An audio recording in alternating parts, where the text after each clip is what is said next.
Hey, how's it going, everybody? We're over here at Tracy and Nathan's house down in the basement, and they actually do some incredible work here getting a lot of our Star Wars sets inventoried and ready to be certified pre-owned and put back out for sale in our store. And they are some of the most organized employees that we have anywhere, I would say.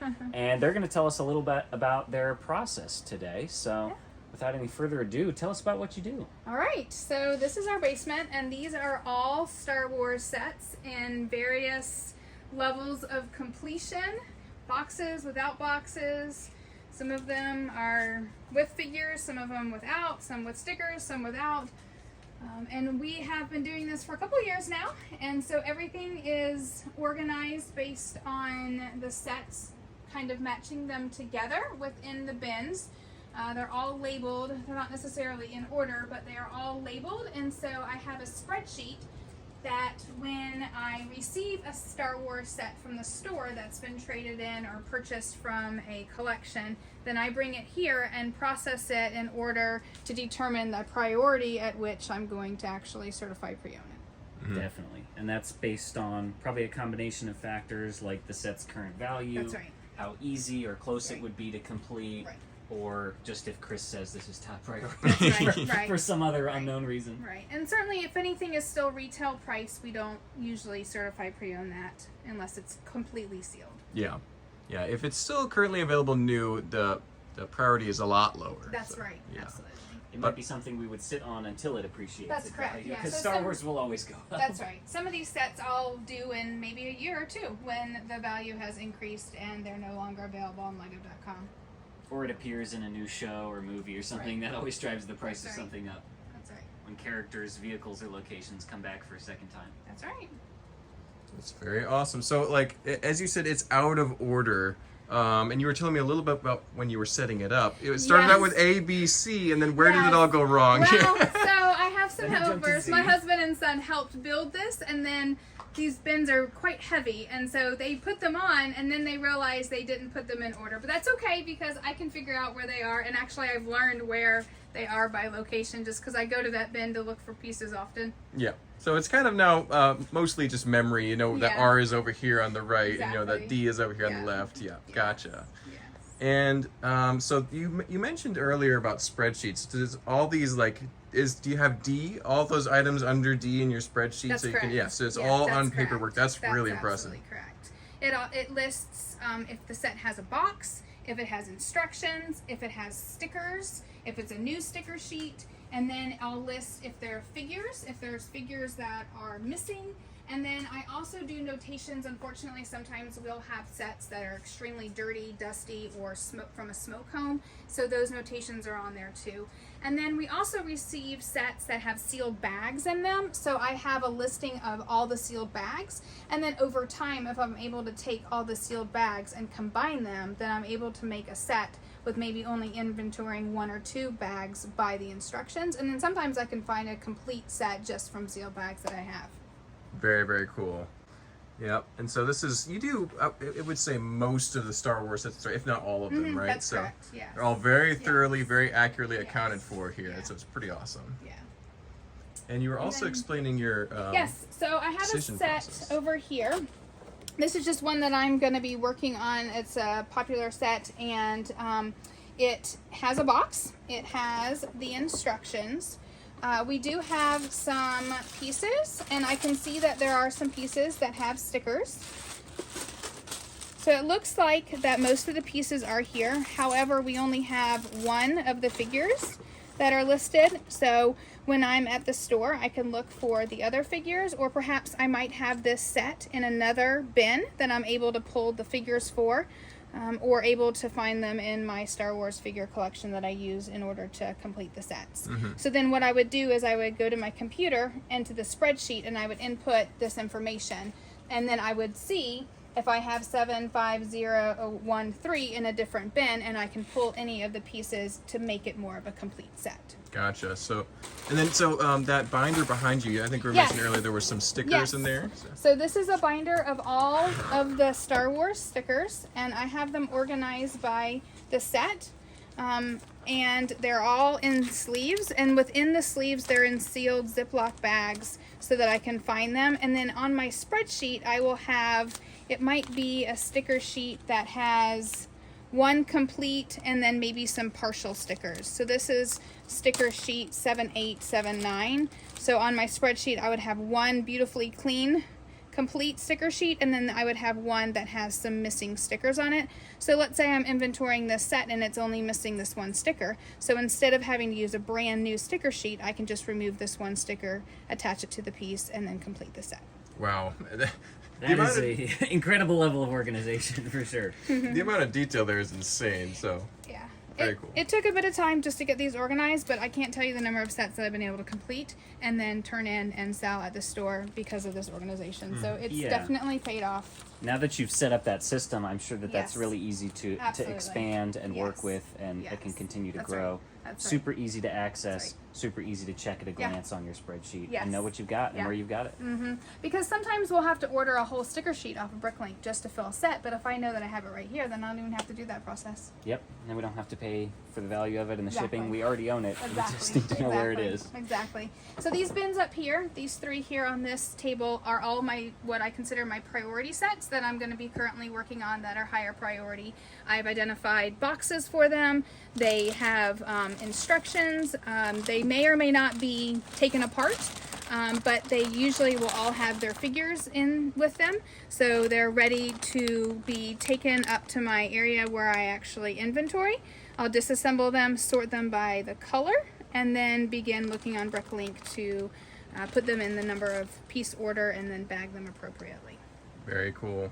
So yeah, the eventual product is a certified complete set, which That's are all correct. organized by color. So even though you have this amazing detailed system, you do, I would almost say you simplify it to the way that our normal inventory process is. Yeah. So this is pretty cool. I'll also show that, like for example, this set here is set 7965. It's a Falcon.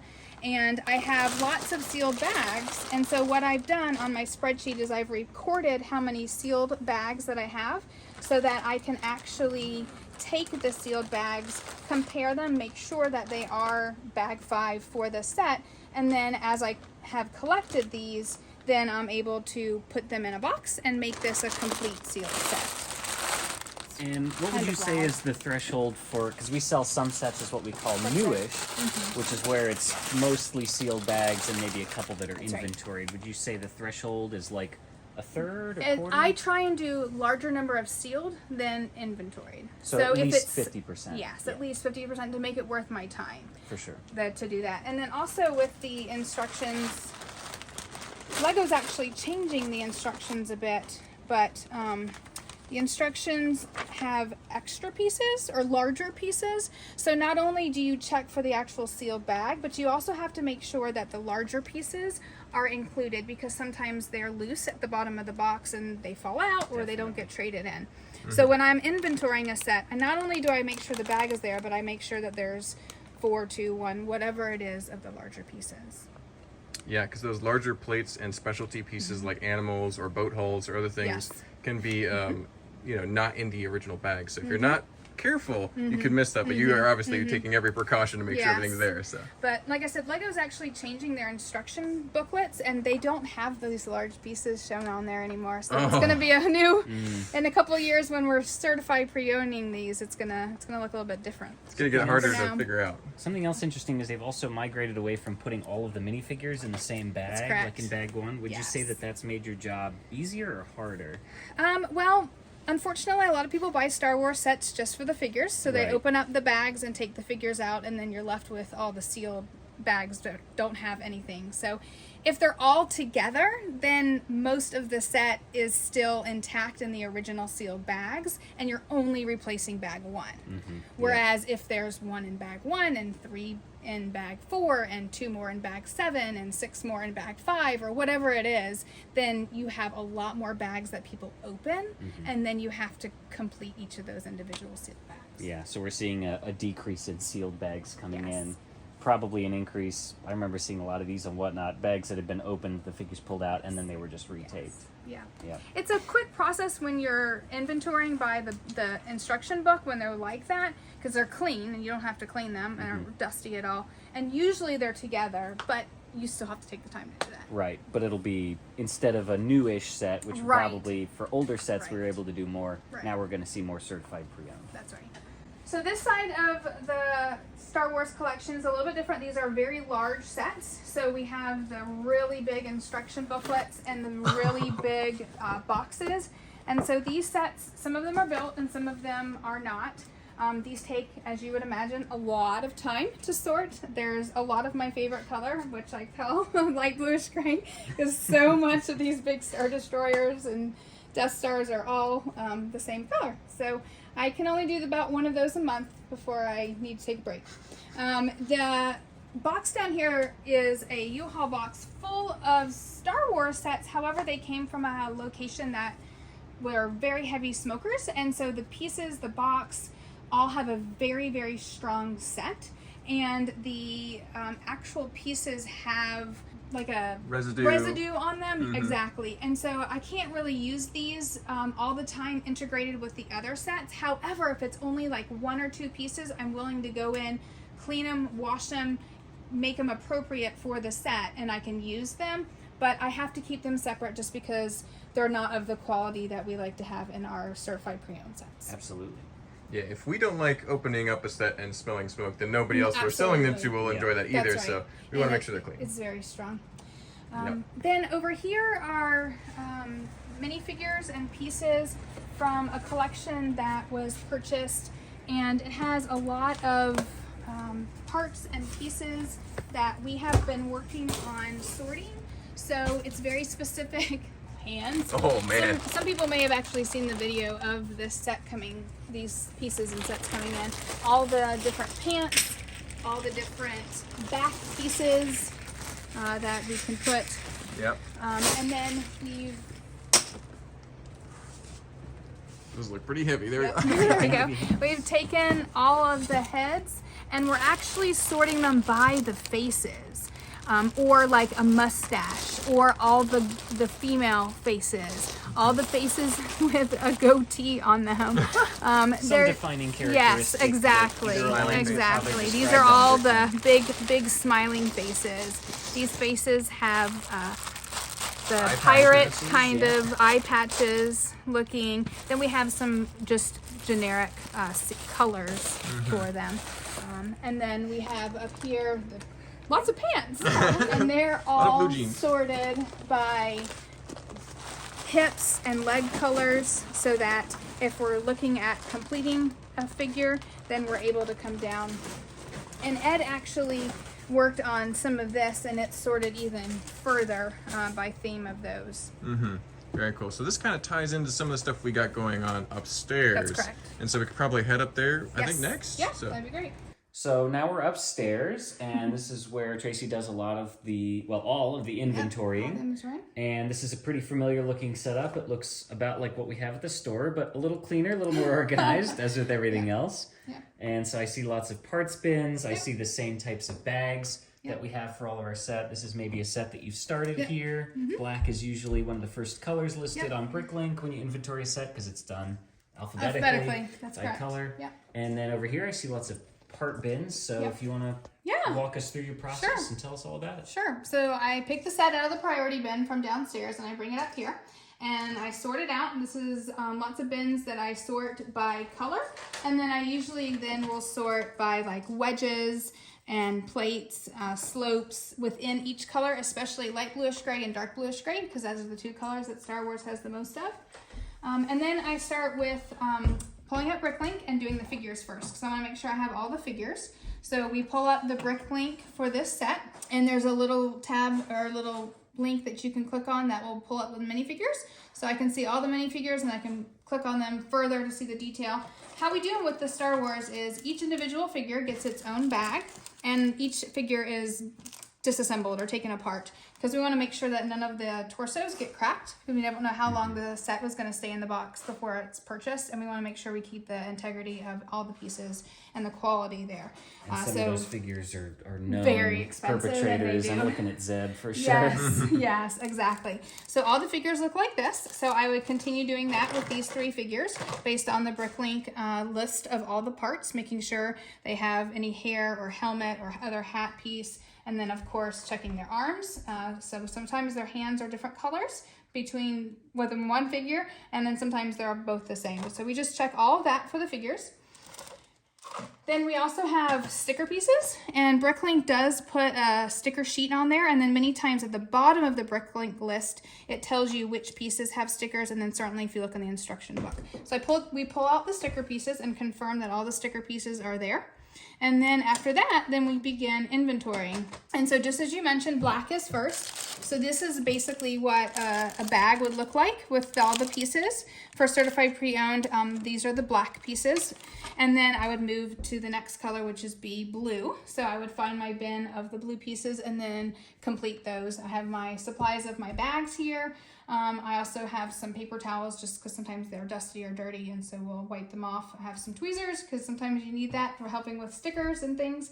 And then, like you said, I have the top portion is mostly figures, and then the bottom is of all of the Technic pins and rubber bands, all the different axles, some of the smaller gears, hinges, connections, all those. And then in the other section, I have pieces that are very commonly lost. So all your 1x1s, one by the slopes, the studs, many of the guns or other weapons, some of the swords, certainly hilts and the trans bar 3 and 4 that are the lightsaber pieces, and then some of the slopes, some of the dishes, some of the other rounds that are just always lost in pieces. Yep, So. because it's easier to have them right here than have to run all the way back downstairs to get them. That's right. And so this is my little tool that I use like for identifying pieces for size of Technic and lengths of string or rubber bands. This always is really helpful to use. So I had this for one of my robotics classes, and so I use that a lot when I'm inventorying just to confirm sizes. So I make sure that I put the correct sizes.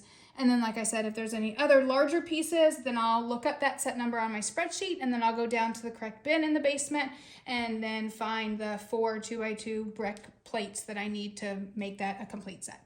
And this is a handy tool that actually was made by Lego, and yes, interestingly enough, is actually extremely expensive it's nowadays. Yes, it's about, if somebody wanted to buy one. Yeah, it's about $80 or $90. They don't make these, but yeah, Yeah. it does have Lego, but I can lay my axles there. Any strings or sometimes lengths of rubber band for sizes, and so this is a really helpful tool that I keep when I'm inventorying.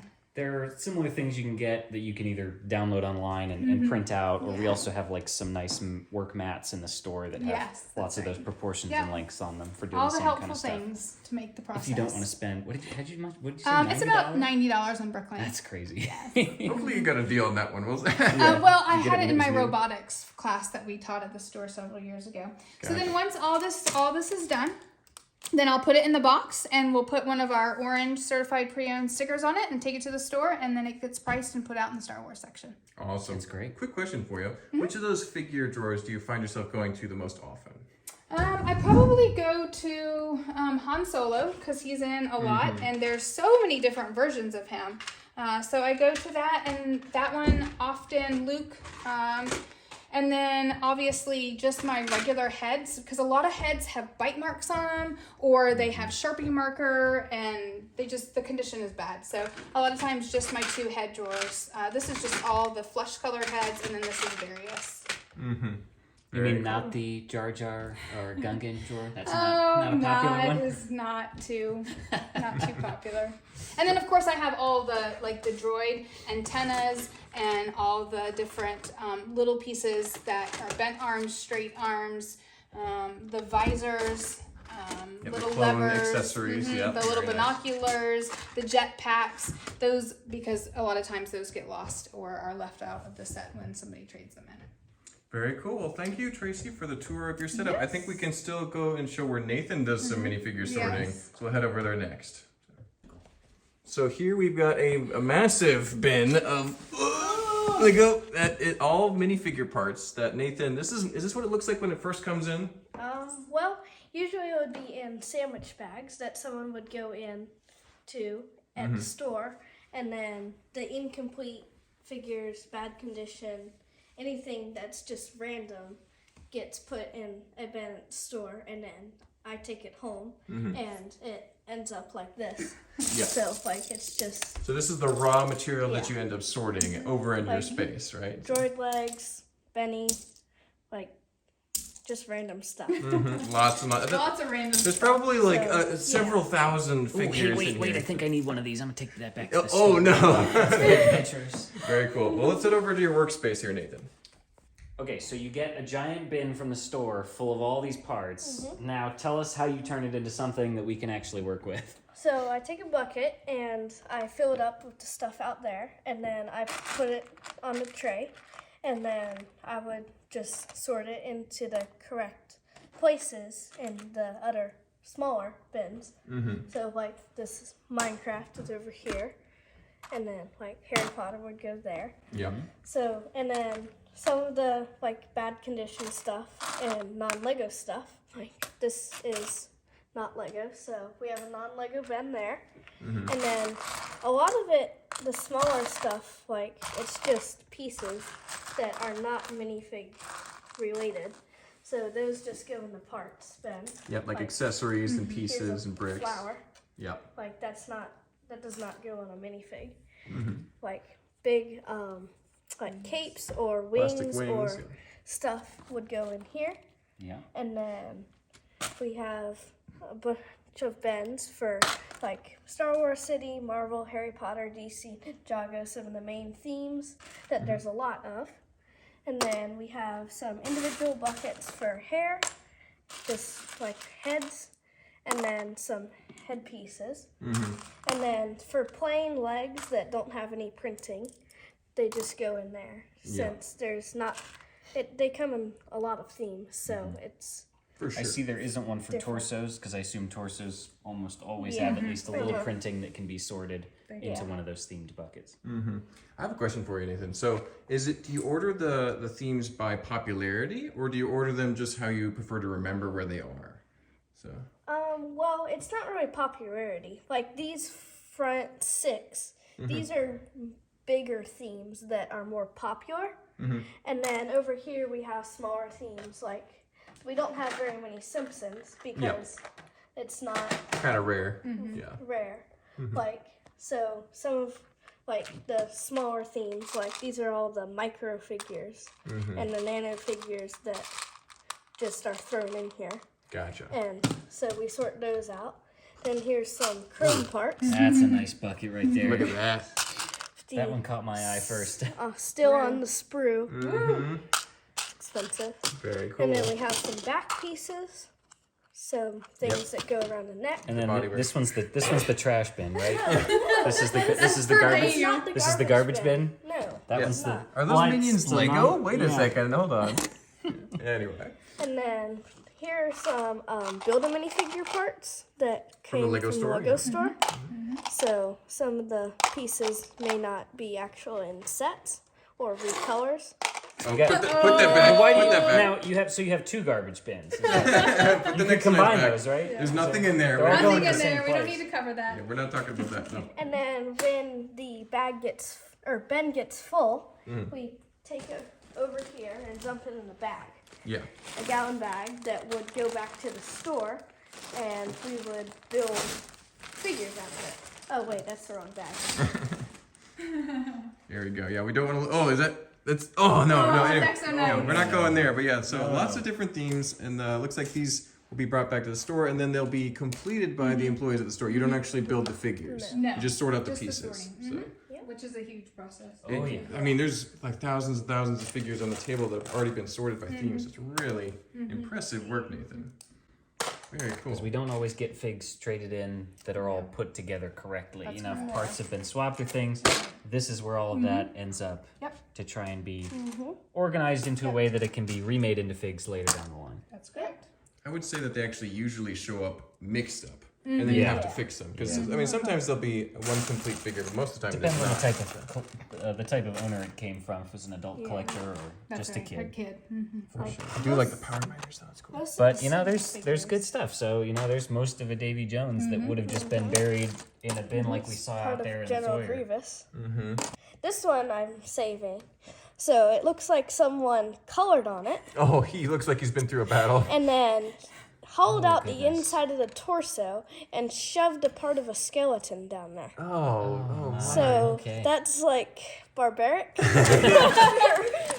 Horror stories here at the Yeah. sorting table. We'll leave that on Chris's like desk one day. some Ooh, those are old. Old Very old. torsos. This is a Nexonite demon. Oh no, that's like the stuff of nightmares for me. That's horrible. Oh no. Very cool, Nathan. Well, thank you so much for showing us the tour. You actually did a video a long time ago with Justin. You can go watch that as well. But this gives you a little updated view. It's still pretty much, the process continues on. So many more figures and more every day.